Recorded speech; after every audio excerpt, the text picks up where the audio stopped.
All right, this video is going to talk about a pretty interesting concept, which is pretty much the basics for thermodynamics, which someday we'll get more into, probably more into 8th grade. But anyways, this is going to be talking about different ways heat transfers and how it relates to the mantle. So first, we have to learn what heat transfer is. Heat is just the transfer of thermal energy, and thermal energy is just movement of particles inside of an object. So from a physics standpoint and a chemistry standpoint, every object is made up of particles, and these particles are in constant motion. If these particles stop moving, then our temperature is at absolute zero, which is theoretically possible, but experimentally impossible right now.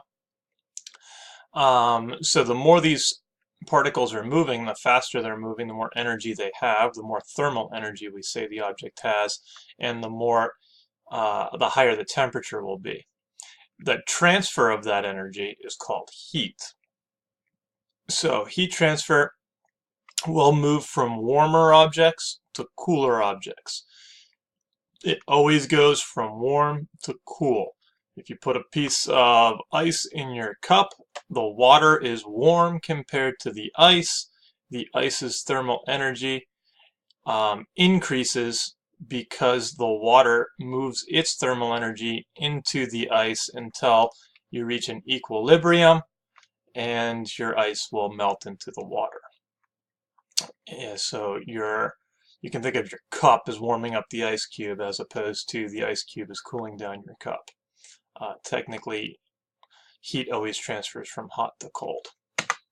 So there are three types of heat transfer. We have radiation, conduction, and convection.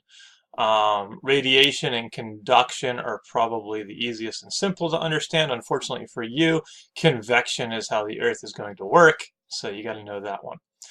You've probably experienced all three of these at some point in your life anyways. So let's start with radiation.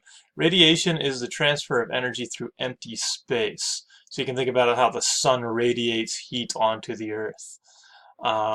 If you stand next to a campfire, then the campfire radiates heat onto you. Radiation can occur in other types of energy as well, not just thermal energy. So you've probably heard of radioactive things, which is pretty much the same concept of radiation. It's just not doing it with heat. So this is heat radiation. This is also how you get sunburn, because you stand in the sun too long. The heat's radiant energy bounce off you, those UVA and UVB rays, then start cooking your skin. Next one is conduction. Conduction you probably have experienced many times if you ever cooked anything. If you leave your spoon or something in the hot pot that you're cooking in or something like that, your spoon heats up and it gets hot. That's through conduction. Heat is going to be traveling through direct contact of particles in the matter. So our graphic here, as you can see, we have someone who is holding a needle over the fire. The fire will radiate heat onto the needle. The needle itself will then be heated. And your hand will start to get warm as well because of the conduction from the metal needle here into your hand. The last one is convection. Convection is actually really cool. It's only going to happen in fluids. When I say a fluid, I'm returning to anything that flows. So this includes liquids flow and gases flow. This is caused by the differences in temperature and density, because in a fluid, due to the fact that it flows and those particles aren't stuck in one spot like they are in a solid, this means that within our substance we can have different temperatures and different densities. So let's talk about density for a minute. Density is the measure of the mass per the volume of the substance. So we did look at this a little earlier in the year. So it is mass divided by volume. It is that ratio of mass to volume. If you look at our little graphic here, our first square here, you can see these little green dots are going to represent our mass, and our little outlined cube will represent our volume. Mass is how much stuff is in there. Volume is how much space it takes up. As you can see, we have low stuff or low mass, but we have the same volume as this one here, which has a high mass, but still the same volume. So this one here would be more dense than this one over here. Another thing to know about is that when you heat up objects, those particles move faster. Again, thermal energy is our average kinetic energy of our particles. The more they move, the more thermal energy they have. So if I give it heat, I'm going to speed up the movement of those particles. If I speed up the movement of the particles, they're naturally just going to want to spread out and occupy more space. So when I heat things up, as long as there are liquids and gases at this point, if I keep giving it more and more thermal energy, keep transferring heat into it, I am going to spread those particles apart and they are going to become less dense.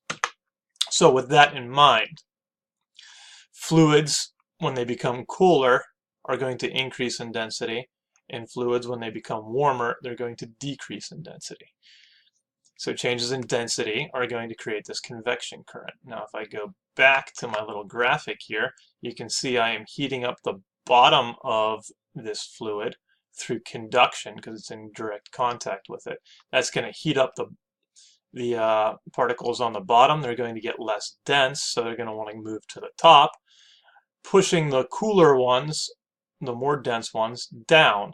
And you're going to get this cycle happening. The cooler ones go down, then they get heated up as the top ones start cooling off because they're away from the direct contact of the heat. And you're going to get this current going through. And we're going to call that a convection current. So this flow is the flow of the transfer of heat within that liquid and gas. And this will continue as long as you are providing heat. As long as you keep transferring energy into the fluid, these convection currents will keep happening. When heat is removed, everything will just reach an equilibrium and become one uniform temperature. So how does this relate to our Earth? Well, these convection currents is actually how our mantle works. So our crust, you can think of, is solid, that's on top. Underneath our crust, we got the upper mantle, which is part of that lithosphere. That's also solid. However, underneath that lithosphere and that asthenosphere, you do have a fluid. So we are going to heat that up through the temperatures and pressure that the core is going to provide, and as well as different parts of the mantle itself. And it's going to start heating up the bottom of it, and that's going to move to the top because it gets less dense, and then it'll cool off a little bit and start moving down. So you do see, just like in that little GIF I showed you, the circles and the movement of that molten mantle itself.